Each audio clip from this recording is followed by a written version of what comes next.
Alexandre de Moraes recuando? Como assim, Deltan? 3 fatos dessa semana surpreenderam e indicam que Moraes está mesmo recuando. Eu vou contar para vocês quais foram esses 3 fatos e eu vou dar 3 razões para o Moraes estar recuando para você entender o que está acontecendo. E fica comigo que no final eu vou te contar uma novidade. Antes disso, segue o canal, deixa o seu like, eu quero ouvir a sua opinião sobre o que eu vou contar para você agora. Antes, aliás, de alguns desses fatos, esses 3 fatos que eu vou contar para vocês, saiu uma notícia dizendo que Moraes estava realizando esse recuo. Olá, eu sou Marília, repórter digital do canal Saiu no Diário Oficial Notícias.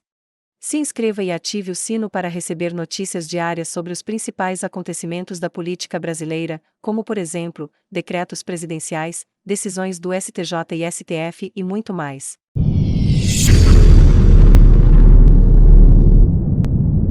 Dá uma olhadinha aqui nessa notícia. Moraes põe freio em ofensiva contra o bolsonarismo e reduz tom em decisões. Essa notícia saiu na Folha de São Paulo e, gente, essa notícia aqui é um grande absurdo por si só. Veja só, não cabe a um juiz, a um magistrado, a um ministro realizar uma ofensiva contra o bolsonarismo. E aí tá aqui a imprensa retratando como se fosse a coisa mais normal do mundo. Eu tô cansado de ver a imprensa normalizar o que é absurdo. Não cabe a um juiz fazer uma ofensiva contra um grupo político ou contra uma ideologia. O judiciário não serve para isso. O judiciário não tem representatividade, ele não é eleito, ele não faz política pública, o judiciário não faz leis, o judiciário tem sua legitimidade extraída do fato de que ele executa as leis e a Constituição. Como então que o ministro faz uma ofensiva ou agora freia a ofensiva contra o bolsonarismo? Isso por si só é absurdo. E aí a matéria da Folha fala que Moraes pôs freio nos últimos meses a rigidez de decisões que envolvem o ex-presidente Jair Bolsonaro. Peraí, mais uma vez, decisões do judiciário não tem que ser nem rígidas, nem não rígidas, tem que simplesmente aplicar a lei. Isso aqui já é uma confissão de que existe uma atuação intencional do judiciário contra Jair Bolsonaro. E aí se coloca ainda que o objetivo desse freio do Supremo é reduzir o risco da ampliação de atritos da Corte com o Congresso. Essa é outra coisa que o judiciário não pode fazer, medir risco. Não, o judiciário aplica a lei, a Constituição.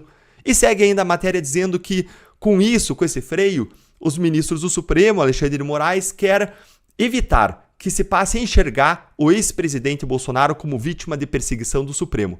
Mas ele é sim vítima, está escancarado. Ele está sendo investigado lá em investigações e inquéritos sem que nem ele, nem ninguém ao redor dele, nem ninguém investigado tenha foro privilegiado. Ou seja, o Supremo simplesmente não teria poderes, competências para essas investigações, mas está lá. Existe uma série de outros arbítrios nesses inquéritos sobre os quais a gente tem comentado aqui no canal.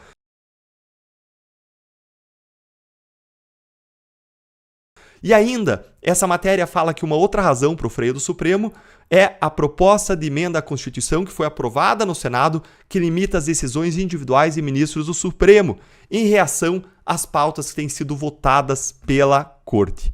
Então vejam que saiu essa notícia e a essa notícia se somam 3 fatos desta semana que confirmam essa notícia. O primeiro fato é o fato de que nessa semana Moraes soltou o coronel Naime. O coronel Naime da Polícia Militar, ele foi preso em razão dos fatos do 8 de janeiro e ele estava preso há mais de 1 ano, sem que estivessem presentes os requisitos da prisão preventiva. Olha aqui a notícia, Moraes solta o coronel da PM, preso há mais de 1 ano pelo 8 de janeiro. E ele foi preso pelo quê? Por uma suspeita de omissão. Suspeita de omissão e ele ficou 6 meses preso sem uma acusação criminal. Tá aqui. Ele ainda sofreu, mesmo com a soltura, ele passou a ser submetido a medidas cautelares diversas da prisão, como uso de tornozeleira, recolhimento noturno nos finais de semana, proibição de sair do Distrito Federal, ou seja, ele segue passando por constrições, mas aqui um fato que é muito grave, gente. Além de ele ter sido preso, mesmo estando de férias no 8 de janeiro, ele teria ido aqui ao local para auxiliar o trabalho da polícia, agora está o fato aqui muito grave, é o fato de que ele só foi se tornar réu 6 meses depois. Observa aqui nessa outra notícia. Ele, então, foi preso no dia 7 de fevereiro, mas ele só foi acusado em agosto de 2023. Gente, não dá para manter alguém preso mais de 40 dias sem uma acusação criminal. Isso é um absurdo, isso é um baita de um abuso. E aconteceu parecido com Anderson Torres, que ficou preso 4 meses sem ser acusado. Aconteceu parecido com Silvinei Vasquez, que ficou preso também vários meses sem acusação criminal, ainda não teve nenhuma acusação criminal feita pela PGR até hoje e segue preso. Ele foi preso em agosto do ano passado, a gente está em maio, daqui a pouco completa um ano, e jamais foi acusado pela Procuradoria-Geral da República. Como assim alguém preso sem uma acusação, sem ter fatos dos quais se defender? E ainda a gente tem o Felipe Martins, que foi preso por mais de 3 meses sem denúncia. Esse é o primeiro fato. Então, o fato é que, corroborando a ideia de que Moraes está freando, está colocando um freio na sua ofensiva contra o bolsonarismo, ele soltou nesta semana o Coronel Naime. Vamos para o segundo fato dessa semana relevante que confirma a notícia, que confirma a ideia de que Moraes está se colocando freios. O segundo fato é que, além de soltar o Coronel Naime nessa semana, o ministro devolveu as redes sociais do senador Marcos Duval. Olhem aqui, gente. Moraes devolve as redes sociais do senador Marcos Duval após quase um ano em que ele derrubou as redes sociais. Tem 2 grandes absurdos em Alexandre de Moraes ter derrubado as redes do senador Marcos Duval. O primeiro grande absurdo é o fato de que você não pode derrubar uma rede inteira social por conta de um post, 2 posts, 3 posts. Não, no máximo você poderia derrubar um post, 2 posts, 3 posts. Por que, Deltan? Porque derrubar a rede inteira viola Marco Civil da Internet, viola a Constituição Federal, viola Pacto de São José da Costa Rica, que tem força cogente dentro do Brasil e que proíbe a censura prévia, ou seja, viola uma série de coisas. Você derrubar a rede social inteira de alguém é você praticar um assassinato da persona digital. E uma segunda razão pela qual é absurdo você derrubar as redes sociais de Marcos Duval é que ele é senador.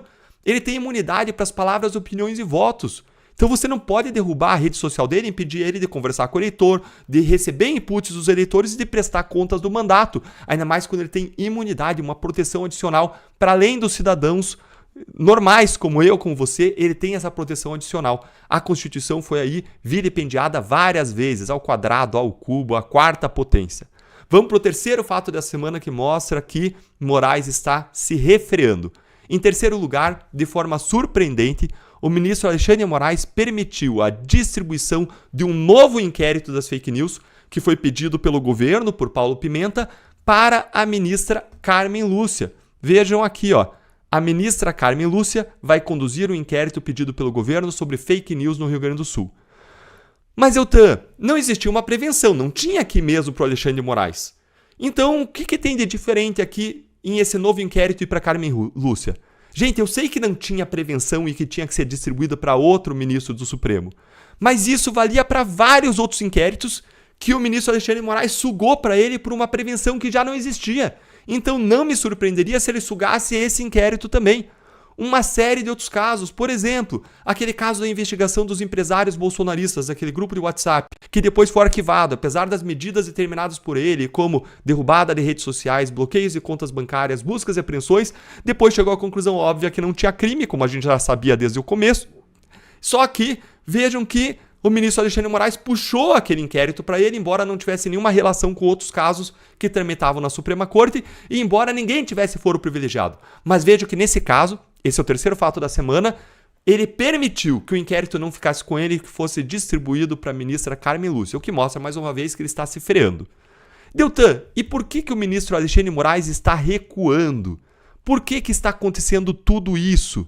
Bom, a razão declarada na matéria que a gente viu no começo desse vídeo, provavelmente soprada pelo ministro nos ouvidos do jornalista, seria para evitar uma narrativa de perseguição do Bolsonaro e evitar a reação do Senado que já começou por meio daquela PEC, daquela proposta de emenda à Constituição que limita as decisões monocráticas. Contudo, em segundo lugar, tem uma razão mais forte que eu vou mostrar para vocês agora. Presta atenção na grande razão, na razão muito forte, a mais forte de todas, para Moraes estar recuando. Olha lá, esta é a razão. Essa foto representa a razão. Por isso, gente, por conta da repercussão internacional dos arbítrios judiciais e da censura no Brasil. Mas e daí, Deltan? E daí que jornalistas divulgaram os Twitter Files? E daí que o Elon Musk enfrentou Moraes, trazendo a atenção da imprensa internacional. E daí que o Congresso americano expôs os arbítrios e Moraes para o mundo. E daí que o caso repercutiu na imprensa internacional. E daí que isso gera um ambiente favorável para a Corte Interamericana de Direitos Humanos cassar as decisões de Moraes. E, gente, há provas de que a censura do Moraes está impactando todos os brasileiros. Olhem isto aqui.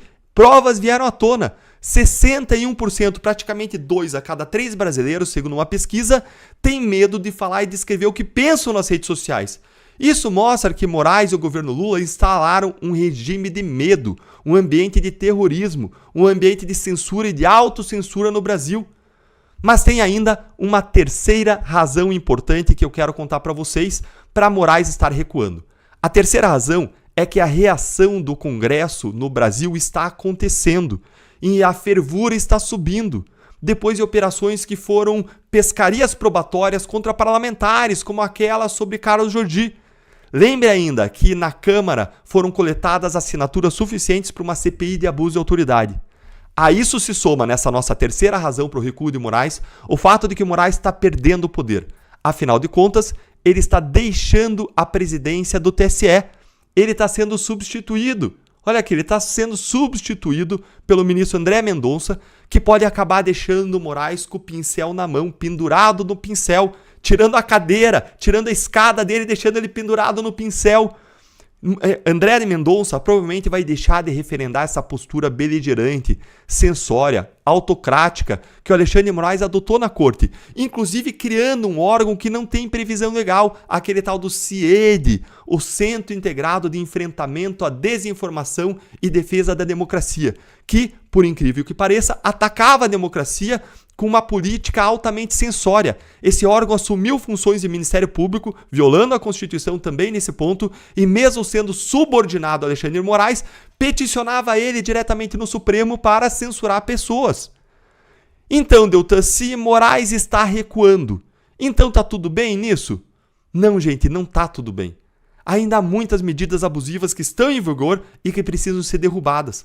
Além disso, os arbítrios precisam ser anulados, as vítimas indenizadas e as responsabilidades apuradas para que ninguém nunca mais rasgue a Constituição e ataque as liberdades no Brasil. E eu quero ouvir a sua opinião sobre isso. Você acha que tudo bem o Moraes recuar? A gente devia deixar por isso mesmo? Ou a gente tem que apurar responsabilidades, derrubar todos os arbítrios e a gente tem que indenizar as vítimas? As decisões devem ser profundamente avaliadas. O que você acha? Conta para mim aí nos comentários. E se você também está preocupado, como eu, com tudo o que está acontecendo no Brasil e quer lutar junto comigo por nossas liberdades, eu quero explicar tudo para você sobre os arbítrios judiciais do Brasil e qual é a solução. Mais ainda, eu quero que você tenha as ferramentas para lutar junto comigo contra esse problema. Então venha ser comigo um membro fundador da minha Academia de Justiça e Política, que é uma nova comunidade que vai te dar o conhecimento e as ferramentas necessárias para você ser um cidadão influente que luta pelo Brasil que sonha para você e para sua família, sem medo de se posicionar e de ter a sua voz silenciada. Que bom que você ficou aqui até o final. Nossos vídeos vão ao ar de segunda a sexta às 19 horas. Compartilhe esse vídeo para que mais pessoas saibam o que está acontecendo em nosso país. Vejo você no próximo vídeo.